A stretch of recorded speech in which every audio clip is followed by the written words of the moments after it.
So I had my first sort of being hit in the face with the fist of God moment in 2008 when I was watching a Sid Banks video. And I heard him say, every human being is sitting in the middle of mental health. They just don't know it. And for some reason, I totally got that was true. Like just no questions, done.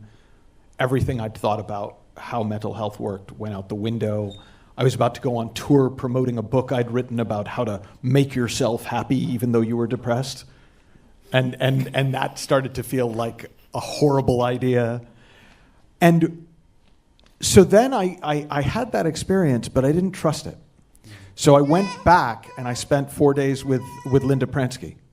And we just got on each other's nerves because she just were like, so what?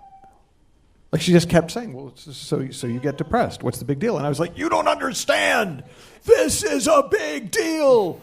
And George actually had to come in and mediate. And, yeah, it was, well, no, we were both kind of depressed. It wasn't going to get violent,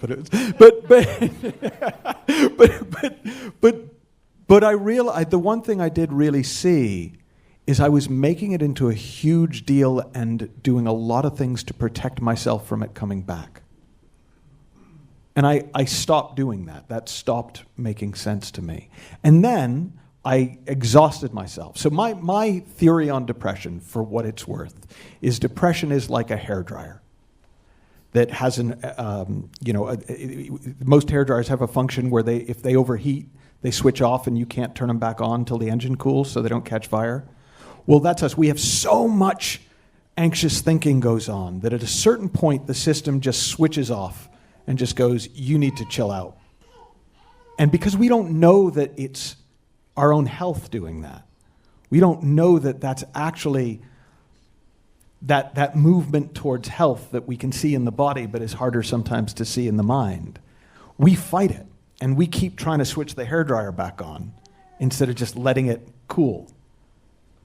And so what happened was in 2009, I pushed and I pushed and I pushed, and I got depressed for the first time actually in years because I'd always staved it off. And so because I stopped staving it off, it happened, and I went, oh God, I was right. I knew I should have staved it off. Except it was the most extraordinary thing. I knew I was depressed.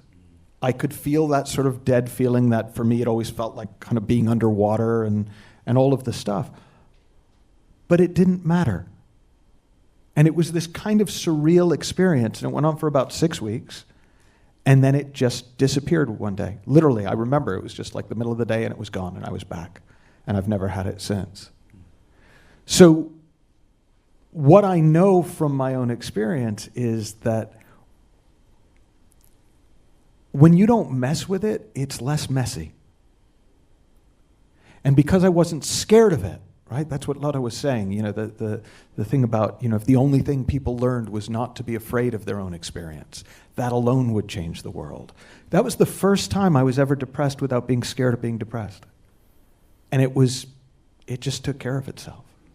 And that's part of the intelligence of the design. So I think there's something very hopeful for people to know that's all that's happening. Is your mind is protecting itself from itself. And you'll be back before you know it. That does something for somebody. That's very different than saying, it's just your thinking. Right, to which the proper response is, you know.